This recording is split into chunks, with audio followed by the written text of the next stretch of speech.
नमस्कार मित्रांनो. ठरलं तर मग या सिरियलमध्ये नागराज आणि अर्जुन यांच्यामध्ये बाचाबाची चालू असते. त्यावेळेस नागराज पूर्णपणे बोलतो, मधुभाऊला मीच मारलं. यांचं डिस्कशन ज्यावेळेस चालू असतं त्यावेळेस राकेश त्या ठिकाणी येत असतो. हे सर्व पोलीस कॉन्स्टेबल बघतो आणि त्यांना अडवण्याचा प्रयत्न करतो. मधुभाऊंना मी चाकूने खुपसलं, त्यांना मारलं असा हा कबुली देतो. पण कसं सिद्ध करायचं हे तू कर, असा अर्जुनला तो चॅलेंज देतो. अर्जुन बोलतो, हे तू बघशीलच मी कसं सिद्ध करतो ते. हे सांगताना खूप निर्लज्जसारखा नागराज हसत असतो. आता पटकन हा कॉन्स्टेबल त्या राकेशला बाहेर ओढतो आणि आतमध्ये अर्जुन सर आहेत असं तो बोलतो. तशी शहानिशा तो देखील करतो आणि त्या ठिकाणी तो निघून जातो. थँक्यू असं कॉन्स्टेबलला तो म्हटल्यानंतर कॉन्स्टेबल बोलतो, मी तुमचं मीठ खातो. इकडं अर्जुन आणि नागराज यांच्यामध्ये खूप वाद होतात. अगदी त्या वादानंतर नागराज घाबरतो देखील. इकडे प्रिया घरी आलेली असते. हे तुम्हाला एपिसोडमध्ये मागच्या दिसलंच. आता तोच भाग पुढं कंटिन्यू होणार आहे. ती खूप गयावया करत असते. पोटात वाढणारं बाळ हे अश्विनचंच आहे असं ती बोलत असते. आता त्यावेळेस मात्र अश्विन मान खाली घालतो. सायली त्याच्याकडे बघतच असते. हे खरं आहे का असं ते विचारते. त्यावेळेस ही साप खोटं बोलत आहे असं अश्विन बोलतो. त्याच्या आधी ती आदिराजबरोबर कित्येक वेळेस बाहेर गेली होती डेटिंगसाठी. त्याचंच असेल किंवा माझं असेल हे कशावरून. त्यावेळेस असं नाही असं ही प्रिया खूप बोलत असते. अश्विन खूप भयानक चिडतो. अगदी तिच्यावर खुनसेने बघतो आणि इथून चालते हो असं बोलतो. त्यावेळेस माझं ऐक कल्पना, ऐक तू माझं तरी ऐक.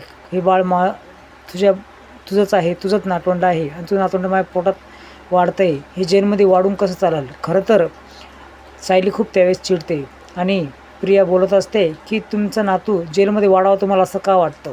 त्यावेळेस हे सर्व खोटं आहे असं सायली खूप ओरडते. अश्विन देखील खूप ओरडतो. कल्पना तर हे सहनच होत नसतं. अक्षरशः खूप नाटकी ही नाटक करत असते.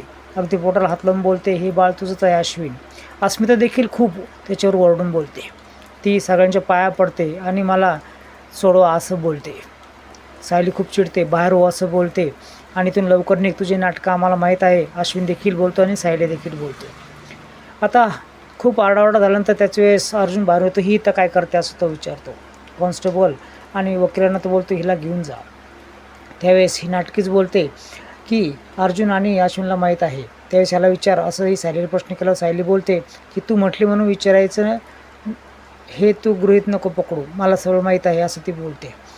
ही सर्वांना खूप गयावया करू लागते. अगदी मेडिकल रिपोर्ट बघा, DNA टेस्ट करा, हे अश्विनचंच बाळ आहे माझ्या पोटात वाढणारं आणि जेलमध्ये का वाढवायचं आहे. कल्पना आहे तुम्ही असं जेलमध्ये बाळाला का वाढवायचं आहे असं बोलतात. आता ही रिपोर्ट बघते पण ही DNA टेस्ट पण आरामात बदलू शकते हे सर्वांनाच माहीत असतं. कारण सेम गोष्ट ही प्रियाबाबत आणि प्रतिमात्याबाबत घडलेली असते. अर्जुन खूप चिडतो. सायली खूप चिडते. तिला अक्षरशः तिला हाताला धरून घराच्या बाहेर काढतात. कल्पना खूप ओक्साबोक्शी रडू लागते. अश्विनच्या हाती गळ्यात पडते. हे काय चाललं आहे मला काहीच कळत नाही. सुभेदारांवर ही वाईट वेळ का आली आहे याचा प्रश्न ते कल्पनाला पडतो. अस्मिता देखील बोलतो, तू आम्हाला का सांगितलं नाहीस. सांगून काय फरक पडणार आहे. माझ्या मनामध्ये त्याच्याबद्दल द्वेष आहे फक्त असं अश्विन बोलतो. आणि बरं झालं सर्वांना देखत हे घडलं म्हणजे मला माझ्या मोकळेपणाने जगता येईल असं अश्विन बोलतो आणि तिथून निघून जात असतो. त्याच वेळेस अस्मिता देखील त्याला प्रश्न करते आणि अश्विन सगळ्या प्रश्नाचं उत्तर देतो आणि तडकाफडकी तिथून निघून जातो. आता इथून निघून गेल्यानंतर कल्पनाला अश्विनची खूप काळजी वाटते. आता तो निघून जायच्या वेळेस अर्जुन देखील त्याच्या पाठोपाठ जायला लागेल. तो पण त्यावेळेस तो शांत बसतो. इकडे सिक्युरिटी गार्ड ज्याचं स्केचिंग बनवायचं असतं ते सिक्युरिटी गार्डचं स्केचिंग बनवण्यासाठी तो राकेश त्याला अडून बघतो आणि स्केच का बनवून देत आहेस, मला वरून बातमी आली आहे तू स्केच बनवायला मदत करत आहेत पोलिसांना असं राकेश त्याच्याकडं बंदूक रोखून बोलतो.